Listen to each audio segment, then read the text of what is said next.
All right, we are back here on Halloween Pop Culture Party 4 here on the Just End the Suffering podcast. We're going to get into the latest and final installment of the Netflix Flanaverse, the Fall of the House of Usher. Breaking it all down, me, the guy who's done the last two shows at me from the Flanaverse on the podcast, Alan Aussie's here. Alan, how are you? Mike, I am super excited to once again be talking about Mike Flanagan and his Flanaverse. I am such a big fan, as you know, and I'm flattered and honored to be back again talking about it. Yeah, I gotta say, I definitely am into the Flanaverse. I this week on the blog, I ranked all five shows. We'll get into your rankings at the end of the podcast here, but this show, I gotta say, was a lot of fun. I enjoyed the Full House of the Usher a lot.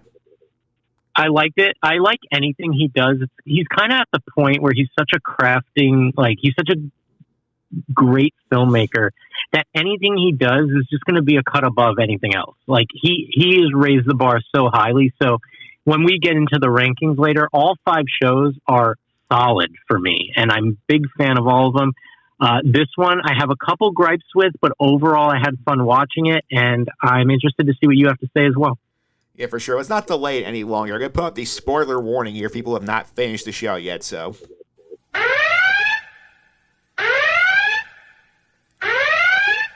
All right, you've been warned. If you have not watched all 8 episodes of The Fall of the House of Usher and you do not want to be spoiled, stop the podcast, go watch all 8 episodes, then come back and listen to us afterwards here. But we have a lot of ground to cover here, and this show, like, I gotta say, like, there was a lot of different ways that people died, and they were all like pretty gruesome.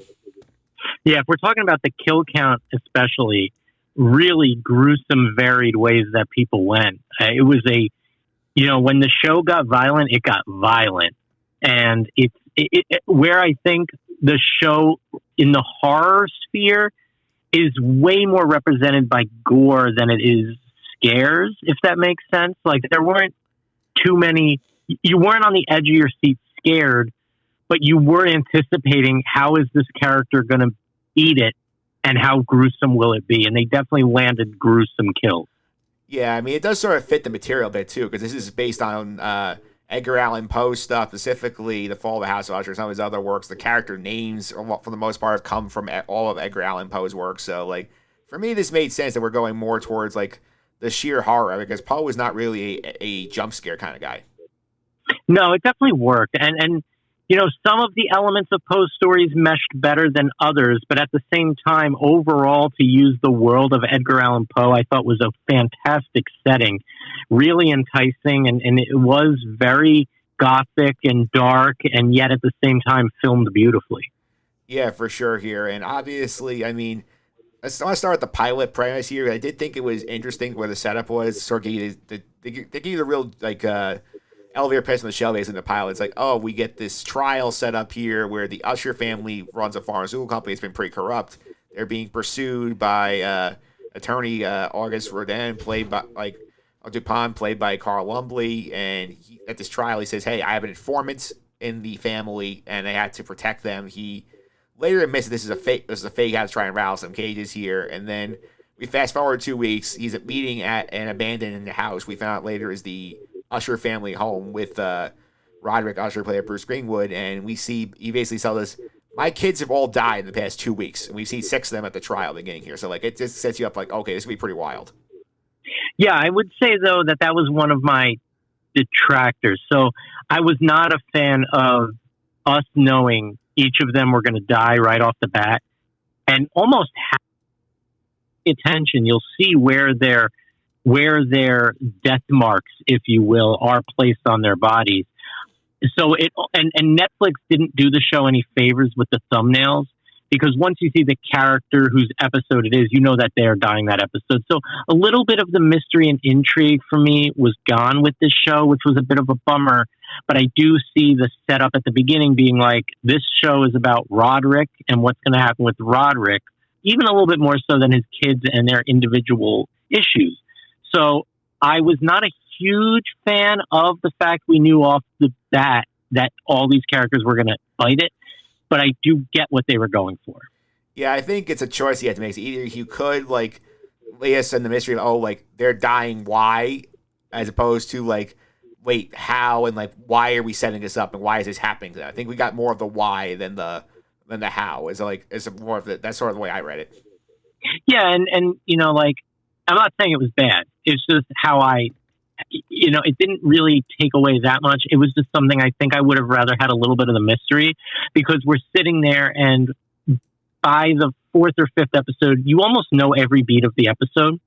You know, he's going to hallucinate. Roderick's going to hallucinate. He's going to see their kid.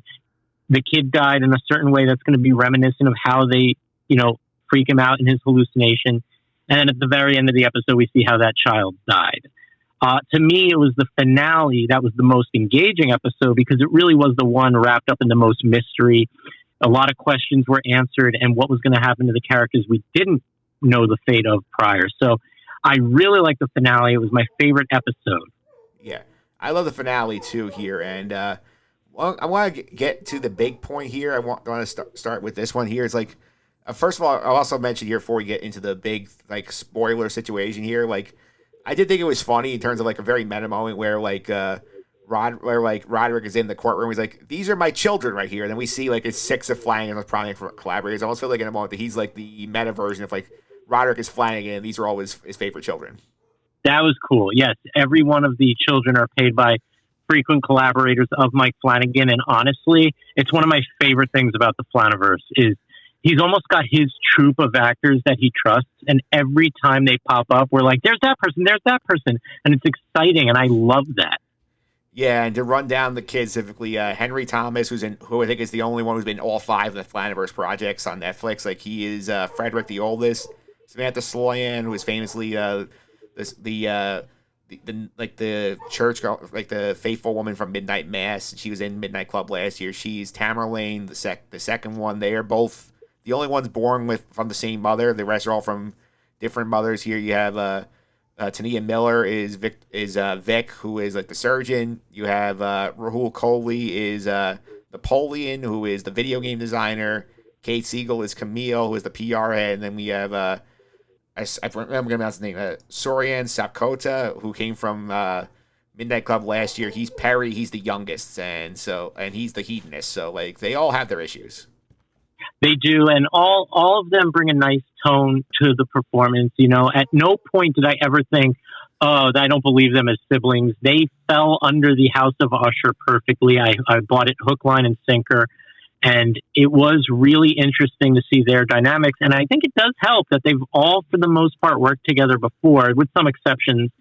I know the actor who played Perry and the actress who played Juno worked with Midnight Club, but clearly they left a good impression on Flanagan because he brought them back, and I thought it worked really well, and everyone understood the assignment. Yeah, plus, like, the other fun thing about this show is that, like, even, like, the non-main characters, you do have, like, a lot of other Flanaverse contributors popping up in other places. I mean, like, two of the other kids from Midnight Club, like, who played by Igny Rigby, and I forget who the other actress was, like, they play Camille's assistants in the show. I think Alex Esso is a frequent contributor. She was a witness in a court situation at one point, so, like, people were still popping up all over the place. Yes, I did notice her. She was in Dr. Sleep as well. And you talk about Henry Thomas.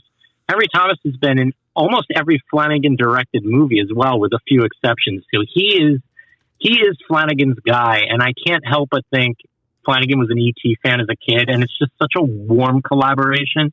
I love every time I see Henry Thomas on screen.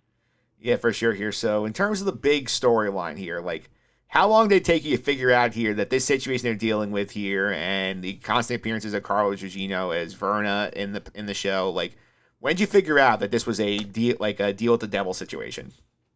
So there was a scene in one of the later episodes where Madeline is talking to a defiant Roderick, and she's like, you remember her, and that's when it finally like clicked in that it was a deal with the devil situation or something very similar for me, meaning it was just a little, I was just wondering why, once they realized who she was, why they weren't telling the kids, like why they weren't in a lockdown situation. Instead, they were like waiting for the next information to drop. So that's when I realized it, to answer your question. Yeah, I think for me, it's like a combination between that and when she's like telling Henry Thomas as Frederick Usher, like when he ends up meeting his maker, he's like, oh, like, in the alternate life, you were a dentist or something like that. And it's like, I did think like, oh, like she's like supernatural. And I did think like her appearance is like, great job by Carlo Gugino in this show in terms of like being like so involved and like playing basically so many different versions of the same character. That was pretty cool. She was awesome. She was my favorite character, favorite performance, just across the board. A real showcase for Gugino to like show the world what she's made of, which is a whole lot of great actress. Like just a really great run, and she, she is the devil, if you will, and she is who you're rooting for. You're rooting for her to not kill everybody, but teach them a lesson, and it just happens to be in the nature of this show that they all die. But she is the character who I don't think we're supposed to necessarily agree with or empathize with, but she's the moral compass of the show, odd as that sounds. Yeah, the little embodiment of death is the moral compass of the show, which is pretty strange. Yeah, but that's the way it is. And Flanagan, he's such a good filmmaker that he sells you on that and you buy it. Yeah, for sure. Let's get to each of these kids here because they're all pretty terrible. Oh, yeah, they are. I mean, we can start with Perry, who's the first to go. He's the youngest. He has kind of like club owner aspirations, but he's also kind of scummy. And the way, and honestly, we might as well get into it because it starts with this storyline. But my biggest gripe with the show in general, and I'm not trying to nitpick, it's just the way it is. The Morella Usher character, the wife of Henry Thomas's character, I never ever once thought I felt bad for her necessarily when everything happened. I felt like she gave in to a desire that was, it wasn't. I think they needed to show an instance of Henry Thomas's character being mean, being abusive, being somewhat really awful before she accepts the invitation. Because as it stands, she accepts the invitation, goes to the party, gets burned with the acid, and then Henry Thomas's character turns into a monster. I think for us to believe that she would have wanted to go and that she would have been the character who, after everyone's dead and gone, kind of sets the record like in a positive way and starts helping people. I think we needed to see a little bit more of a monstrous Henry Thomas, and we don't. So my only gripe with the show really, I didn't like that you could see every death necessarily, but I went along for the ride. But my only gripe is the way they handled the Morella Usher character and how they didn't give Frederick more monstrous moments in the first episode. Because honestly, in the first episode and the beginning of the second, he just seems like a loving dad and husband. And he seems like an okay guy. Like he's an aloof billionaire's son. So he's not great in that regard, but he doesn't seem like an evil person. So the Perry storyline, that's my iffy takeaway from it, and I'm interested to see what you think. Yeah, I think there was not enough there. I agree with you. I think that we got like man-child vibes out of Frederick Usher in that before she accepts the invitation to this, and like you kind of get the hint that maybe she married him for the money.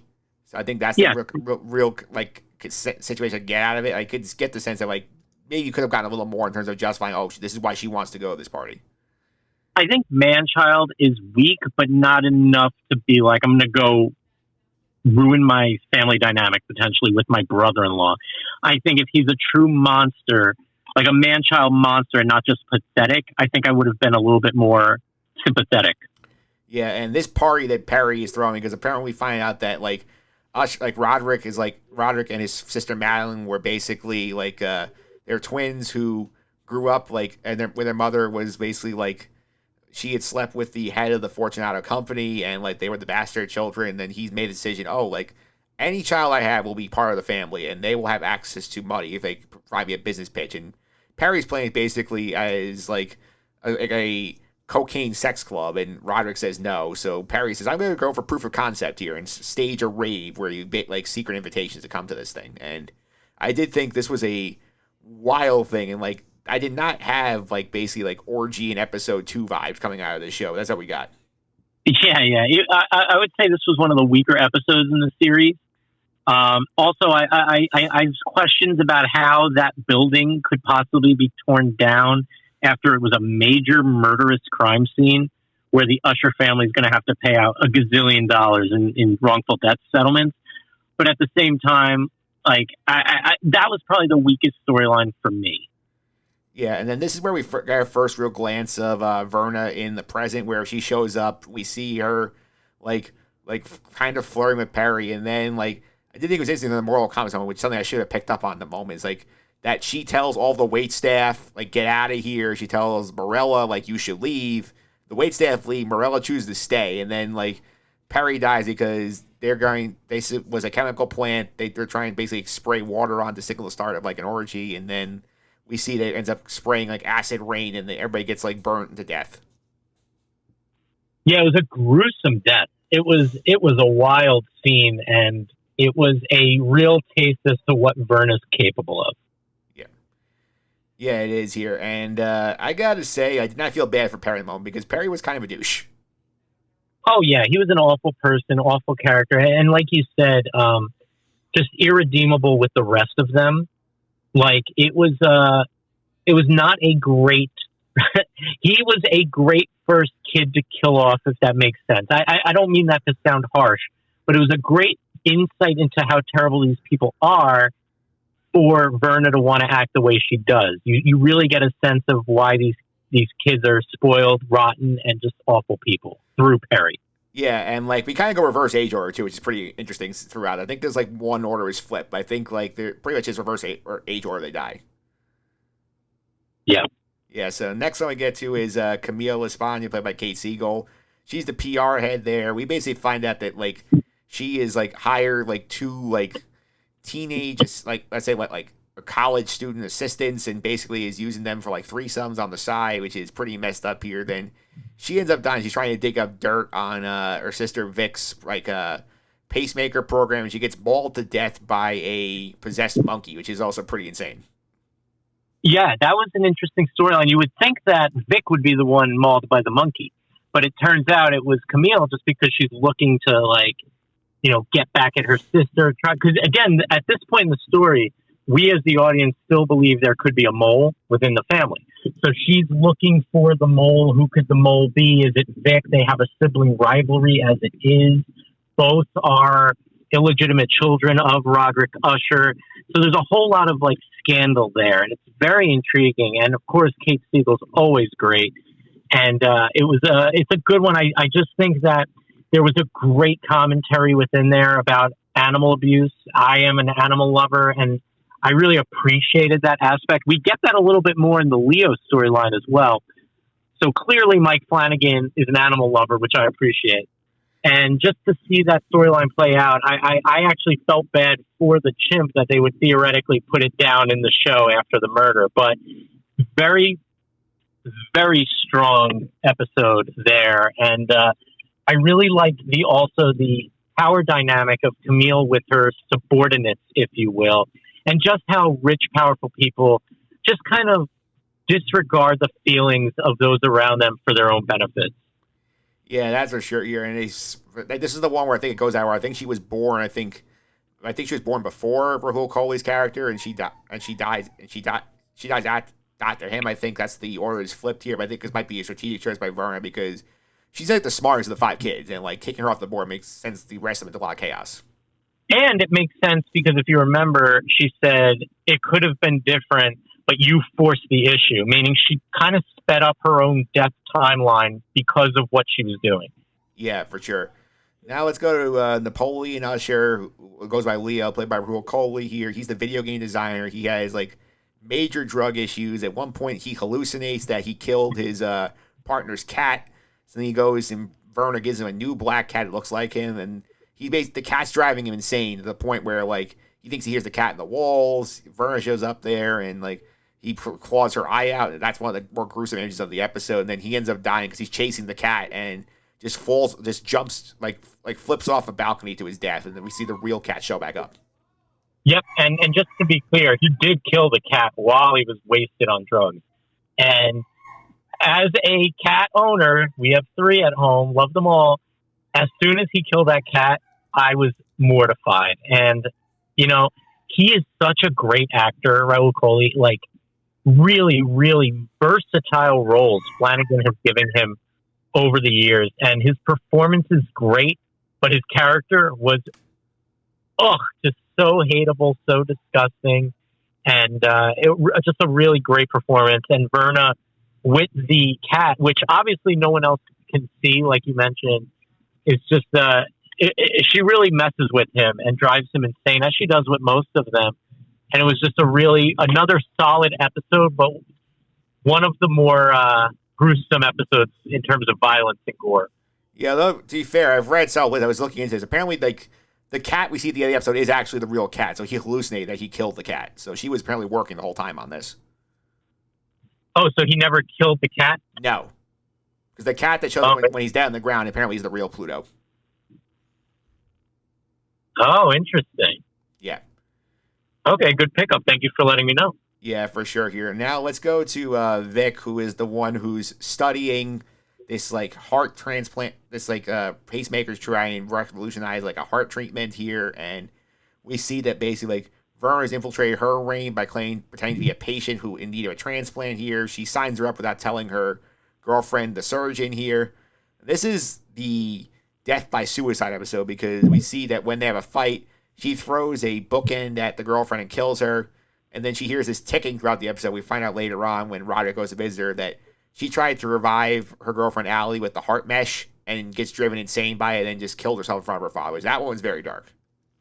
That's dark. That's the most gruesome. I mentioned the other episode was pretty gruesome. This has the most gruesome death in the show, which is of Vic's partner. Just a really, like, violent attempt by Vic to solve her own problem, but driving herself mad in the meantime. Really brutal. And just, there's also, like, the side plot of Roderick is relying on her to figure this technology out because he himself may need it, and he himself is watching his mind deteriorate. So it was interesting to see that dynamic as well, with her mind and his mind both deteriorating. That's a great episode as well, but definitely the darkest of the series. Yeah, for sure. Then let's go to Tamerlane, who is played by Samantha Sloyan here. She is the one who runs the fitness company with her husband, Bill T. Wilson, and, like, basically her problem is basically, like, she, like, uses, like, basically plays out, like, role-playing fantasies where she's watching, like, Bill seduce other women and for her own pleasure. And then we see at the end here that Verna shows up as one of those women, and then she starts hallucinating and Verna is there and basically has, like, a imagination that she's having a sex tape with Bill while she's giving a critical presentation. And then when we see at the end, like, Verna basically bothers her through mirrors here. She's shattering herself with glass. At the end, she managed to smash a glass thing on the ceiling, gets impaled with glass. That's how she dies. Another violent death. Probably my least favorite death of the children, just because it was almost like, I get she was getting driven mad to the point of no return, but it was a really, like, you really did this one to yourself there, lady. Yeah. That and Leo's death were, like, a little over the top, but made sense. I don't really have a problem with them. I think Tamerlane's probably the character obviously Terry, we get one episode of, but of the other kids, it feels like Tamerlane's the one we get to know the least about, for the most part, until her episode, when we really dive into her psyche, what she's going through, her relationship with Bill, the company she's trying to form. I don't know if she's lying to herself when she says my aspirations are to get the company away from, pushing pills, but they're still, like, she still has a very quick temper. She's very mean to Bill. She's got issues for sure. And it's very interesting that she has these fantasies watching Bill with other women, because it's almost like it's the life she wishes she could be, but mentally can't get there. And it's a very good storyline. Like, it's a very introspective kind of.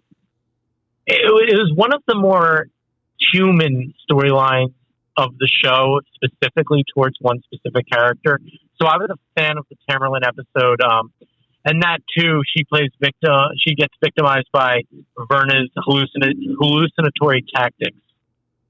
Yeah, let's go to, obviously, the last one here is Frederick. He's the last child left at this point in the storyline, and while all the kids were board members, now they're being dead, so they're dying off here. So all of a sudden, the board now is coming down to a split between trying to keep Roderick on or pushing Madeline in charge here. And it's not Frederick, it's a swing vote on this, but in the meantime, he's been busy, like, getting himself all coked up and is like basically, like, torturing his wife for the infidelity situation here. His job, he's supposed to tear the buildings down that Perry used to basically commit the mass murder with the orgy. And then this is, I think, the most, I feel like, deserved death of the kids, where like he basically is like drugging his wife with paralytics and whatnot, and then Verna like tricks him and basically gets him to inject something to his cocaine. So he goes in the building to check it out to look for the wedding ring she didn't bring home. He collapses, like she basically gets paralyzed here, and then Verna tells him like, like you deserve this. Like you in the other life you would have been a dentist, but because of how terrible you were, like I'm making your death very like pathetic and hard suffering here. And then he basically gets bisected by a pendulum. Yes, the pendulum theme throughout the episode is great. It was a, like you said, it was a validation death. He turned into a monster with the drugs. He was torturing her. He was brutalizing her. He was lying to his daughter about the mother's care. Really, really, really jerky move, if you ask me. You know, to quote the old Norm Macdonald bit, this guy sounds like a real jerk. And it was a really good episode, and that's when you really start to see like Frederick as a kid being yelled at by his parents, and it just goes to show you that this could have gone differently for him if his mother was still in the picture for the formative years. But as we know, as they got older, she got wheedled out because of the money. Really good stuff here. Yeah, for sure. Before we cycle on to these last two character lines, because I want to sort of go back to the multiple timeline angle here, because they actually have three timelines going at once here, which is the present day DuPont Roderick conversation, the 2-week timeline which we basically went through of all the kids dying, and the storyline in the past of like from 1979 of like Roderick and Madeline trying to make moves at Fortunato. Like, how'd you like the use of the multiple timelines for this story? I liked it a lot. In fact, the flashback scenes with young Roderick, young Augie, and young Madeline were some of my favorites. And it was nice seeing Zach Gilford back in action, who's been a Flanagan guy now for 3 straight series. And it was a nice touch. Like, you learned that Roderick wasn't always a terrible guy. Madeline was kind of the brains of the operation. And obviously Roderick goes, to put it in wrestling terms, full heel throughout the process. But the guy, I don't remember the actor's name, maybe you could help me out, who plays the boss at Fortunato. Nice. They had a tremendous chance. Was felt. What a performance by him as well. I really enjoyed these flashback scenes, and I really want to know what happened to the mother, because we see her at one point with a gash in her head. It's not fully answered, but my guess is once he took the kids away from her, maybe she shot herself in the head, thus leaving that hole, but we don't know for sure. But I really enjoyed the backstory in the flashback. Michael Trucco was the actor for Rufus Griswold. Michael Trucco, thank you. Yeah, so we find out basically that what's going on here is that younger version of Dupin approaches Roderick to try and blow the whistle on Fortunato. They've been forging his signature on documents.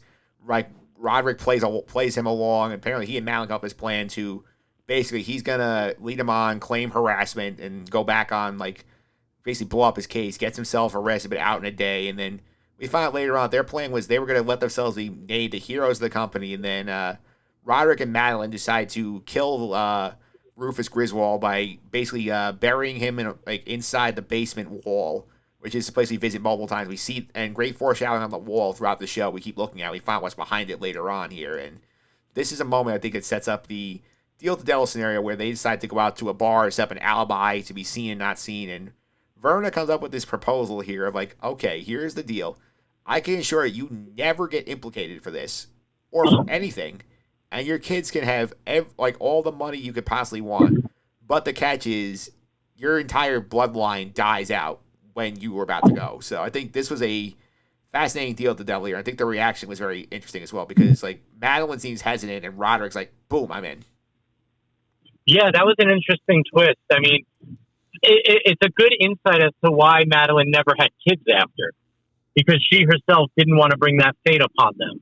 Whereas Roderick didn't have any regard for that. He knew the deal and he kept having children. And it was a very, obviously Frederick and Tamerlane were already born at the time, but to have 4 more children after that, it showed a true selfishness of Roderick. It was a really great touch, I thought. It really opened up the story and the characters of Roderick and Madeline even more so. Yeah, for sure here. And I did think it was fun with Madeline, too. We see that she's trying to, get herself out of situations multiple times. At one point, she tries to like convince Roderick, hey, like kill yourself by overdosing on Ligadon, which is the drug that their company's peddling here. Is like, do that, and then like I can get out of this if your bloodline dies of you, because I don't have a bloodline. So I think that was fun. And Verna quickly called her out, like, you're trying to loophole me. I hate that. She tried to loophole her, and she made the deal as well separately, so she was in. Yeah, it was not going to work. I just wanted to comment on the burying in the brick wall is actually one of the Edgar Allan Poe stories I know well, which is the Cask of Amontillado. And I should have seen it coming, but Mike Flanagan does this to me all the time, where the signs are all there. I'm just so engrossed that I forget to overthink. And obviously, I would have known that if there was a brick wall and you hear bells, that is Cask of Amontillado, which is a story where a character gets teased by a character named Fortunato who mocks him out. So he lures Fortunato to his wine cellar where he buries him behind a brick wall to die for making fun of him, for teasing him. So that worked out perfectly. And honestly, one of the more jarring jump scares in the show is whenever they show the Joker figure, the Joker demon, who we learn is Michael Trucco's character. Yeah, like when he's in the limo, like that's like terrifying. Yes, that is. And when he's up in the rafters of the church as well. Yeah, for sure here. I do think that's going on here. It does bring us back to, I think, the finale stuff with some of these other characters here. We talk about Arthur Pine, who I definitely want to get into because he's played by Mark Hamill, probably one of his biggest like live action roles that's outside of Star Wars in a while here, and like he is basically the fixer for the families. Where he's done a lot of morally dubious things. We get hints to his backstory throughout. We don't actually get the backstory, but I did think it was fun when he goes to quote unquote kill Verna, and he ends up realizing, oh wait, like I can't deal. Like this is not something I'm above my pay grade. And then they have this conversation where she tries to offer him a deal. Like, okay, like Camille's in gathering a file on you, and like once the family dies, it's getting out. I can give you like protection from it. You can live the rest of your life in exchange for collateral. And he says, you know what, I'm good. I'll take my chance. I can take the consequences for what I've done. So, fun character, Arthur Pym. Arthur Pym was my second favorite character in the show. I think that Mark Hamill's performance was exactly what it needed to be. I thought it was. I don't even think it's going out on a limb to say it's the best performance of his career. And what he brings to it is a confidence, a stick-to-itiveness that you don't doubt for the second. You know, characters like the Wolf from Pulp Fiction come to mind, and that's what he is for this family. And the scene where they have the meeting, where she offers him the deal that you referenced, maybe my favorite scene in the show's run, because Pym, like you said, you know, he's like, I don't have any collateral. I don't have anything to lose. I'm already 70 years old. I'm not going to start cutting deals now for my own fate. And there's almost this kind of like respect from Verna. Like she knows he's a piece of garbage and has done terrible things. But there's almost like a respect that you didn't take my deal when you could have. And she kind of respects it. I don't know if you saw that as well, but I definitely saw her as, you know, she still hates him and thinks he's awful, but she kind of respected him. And I thought he was kind of, you know, it was great difference from the Usher family that he didn't take the deal. I really enjoyed that storyline, especially that scene. And it's one of the reasons also that the finale is my favorite episode. Yeah, and he ends up being the only one who actually pays consequence for his actions because after like the family dies out, true to Verna's word, the file comes out, he gets arrested, he spends the rest of his life in prison, according to the narration we get at the end. Yeah, he faces the consequences of his actions, which I think Verna is that's what she thinks is the right thing to do. Yep. So it was really grand. And Hamill, I mean, we'll get to it later, but Flanagan's going to use him again, and I can see a kind of tour de force renaissance for Mark Hamill in the future, because that performance showed that the man can definitely act and is not just a legacy Star Wars character who pops up in things like The Machine for novelty purposes. It was a role that didn't say, hey, look, we've got Mark Hamill. They let him live and embody Arthur Pym, and it was amazing. Yeah, it definitely was here. I also want to touch on the one grandchild in the family, Lenore, who is really like think like the character you're rooting for throughout the show because like she's the one who's like trying to do the right thing at all times. She's trying to convince her grandfather we got to get the company away from the drugs and do other things with it. And then at the end, like after the parents die, like she's at Roderick's like state house, and Verna sees her. I think this is a very interesting conversation where Verna's like, I wish I didn't have to spell out the word bloodline to them. Like she clearly does not want to have to kill her, but does because of the deal. But it's good to be here, and I think come out of your death in terms of like your mom's going to establish a foundation after you to help victims recover from substance abuse and addiction and all this fun stuff. So she tells Verna tells Lenore everything that's good has come out of her death and gives her the very peaceful death of dying in her sleep, as opposed to like being dismembered like the rest of the family was. Great character. Lenore is the moral compass of the show, other than Verna. I guess actually I'm going to amend my statement from before. Lenore is the moral compass of the show. So she is the good one. Roderick often, he states that Lenore is her grandmother, his ex-wife, who we know is like the embodiment of good. She is like her.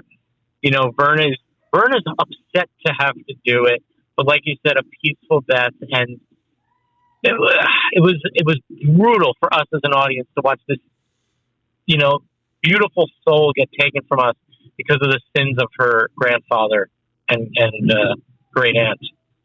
Yeah, and what do you think of the ending here too, where we finally get the resolution of this conversation with Dupont and Roderick, where we throughout this whole conversation, like, oh, Lenore's been texting me, and like Madeline's downstairs. We find out that the Lamore text is basically the algorithm that Madeline's working on for an AI contest. It's just texting Nevermore the whole time. It's a great Poe shout out to the Raven. And we found that Madeline, he killed her right before she showed up, and like put jewels in her eyes to die as a queen. She ends up coming up and killing Roderick herself, and mirroring the way that their mother killed their father. So that's very fun the way that ends.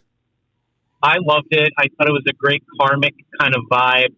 The whole time we're hearing Madeline in the basement, or we think it's Madeline, we're told it's Madeline, but we have no proof, which is kind of what Augie said too towards the end.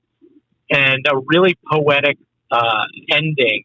And I just want to call back to the first episode, which to me had the most goosebump-inducing moment, which was Roderick just tells Augie about his mother, and then he says, like, I'm not going to look behind me. And he goes, my mother's right behind you. And they don't even, like, Flanagan doesn't even make a grand show of it, but you just catch in your eye the mother walking away from Augie after he refuses to turn around. Really great goosebump-inducing stuff. And I got chills just thinking about it. Yeah, for sure here. So let's wrap this up here. Who are your favorite characters in this show? So, characters in the show, I liked Verna, Arthur, and Lenore. They would be my 3 stars of the show. Performances, there wasn't a bad performance in the show. I loved everybody's take, save for a few scenes here and there, but it's nitpicky. Across the board, great stuff from the Flanagan crew as usual. But to answer your question about the characters, Verna, Arthur, Lenore. Yeah, I'll give all of them their props here. Also give props to the 2 actors who portray Madeline Usher, Mary McDonnell and Willa Fitzgerald as the younger version here. Like, you could, like, the way they were sort of like manipulating situations to their favor, then get real, when Willa Fitzgerald's Madeline realized she's in over her head with this Verna deal is a lot of fun. They were great. And again, I didn't mean to take anything away by generalizing that everyone was great, but everyone was great. I mean, Bruce Greenwood, what a showcase for this journeyman actor who deserves every bit of praise he's gotten. He's been a Flanagan guy in the past as well. It was really, really great. And I can't say enough about the acting across the board. All right, so now the next question here. The rankings of the Flanaverse. Where does this one fall in relation to the 5 shows? And for the audience who may not remember here, Haunting of Hill House in 2018, Haunting of Bly Manor 2020, Midnight Mass in 2021, The Midnight Club last year. Great. So let me again preface that all 5 are strong, in my opinion. I like all 5. I think Midnight Club would have been helped by season 2. And, real kudos to Mike Flanagan for releasing the plans for season 2, because he was honest He said, we're not going to get to it at another network. It is what it is. Here's what we would have done. And I think had that season 2 happened, we'd be talking about Midnight Club at the top. But as it stands right now, I'm going to go 1, Haunting of Hill House, 2, Midnight Mass, 3, Haunting of Bly Manor, 4, Fall of the House of Usher, 5, Midnight Club. All of them I recommend with the utmost, confidence, and I loved all 5. But that's my ranking. Yeah, I think for me, I had the full blog explaining everything. But to summarize here, we had the same top 2. I flip flopped Usher and Bly Manor, and I put Midnight Club last. But I think for me, the separation between Usher and Midnight Mass was very, very close. The reason I put it behind Midnight Mass is because the scene, it has the signature moment here, which is the titular Midnight Mass of the church, which I think still one of the greatest scenes of any Flanagan project. And I'll also add here that Midnight Mass is an original work of his, because this is based on a fictional novel from the 2016 movie Hush. It's not something he adapted on his own, so that gets that separates it for me. I will recommend Midnight Mass to any and everybody. It's got, Hamish Linklater alone gets it in the second spot for me. Samantha please correct my botched pronunciation of Samantha Sloyan. Okay. She is unfriggin' believable in Midnight Mass. The monologues, the writing of Midnight Mass. I'm a huge Midnight Mass is almost number 1 for me. But I think why Hill House gets the edge is it's scary. Like, you're uncomfortable watching it. It's scarier than any other show he's ever done. Yeah, certainly is here. And last but not least here, this is the end of the Netflix Flanaverse, but it sounds like we're gonna have a Mike Flanagan project next year, because his production company has worked out an interim agreement with the SAG-AFTRA union to allow them to film despite the writers as they agree to their terms. So he's filming The Life of Chuck right now, which is based on the adaptation from the Stephen King story, If It Bleeds novella here. And the cast of this one is loaded. I mean, Tom Hiddleston and Mark Hamill, the 2 leads in this one. Karen Gillan, who worked with an Oculus, is back. Joel Ejiofor is in this. Jacob Tremblay. And then a lot of the traditional Flanagan contributors are in the mix here, too. I cannot wait. And I think it's an anthology story, kind of like 3 times in the life of Chuck. Yep. Young, middle, and old. I believe that's the case. I could be wrong. And it's just going to be, incredible. I'm assuming, and correct me if you know better than I, but it'll be Tremblay as young Chuck, Hiddleston as middle-aged, Hamill as older. Oh, they have Mark Hamill listed as Albies in the... Okay, so I'm wrong on that. But either way, this cast is loaded, and it's a lot of, like you said, Flanagan contributors. And honestly, right now, it's probably my most anticipated thing coming out next year. I'm super pumped. I'm super on board. And I believe he's going to Amazon Prime after this for whatever he's going to do next series-wise, and I'll be on board for that as well. Yeah, I believe the next thing is he's adapting The Dark Tower for Amazon. Which is a bold thing to do. We've seen how The Dark Tower is very hard to adapt. Obviously, I trust Mike Flanagan. He pulled off Gerald's Game, which was called Unadaptable prior to his take on it. And if Flanagan's doing another Stephen King, that means 2 things.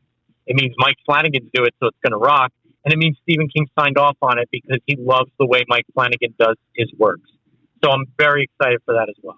Yeah, to also reset some of the contributors who are in the mix here besides Hamill came from this show. Kay Siegel is back, Carl Lumbly is back, Samantha Sloyan, Rahul Kohli, Matt Beadle, Sorian Sakota, Michael Trucco is in there. Plus, he brought Heather Langenkamp back from Midnight Club. Yes, horror legend Heather Langenkamp. So it's going to be a fun one for sure. Alan, this is a lot of fun. Thanks all the time. I really appreciate it. People want to follow you on social media. How can they do that?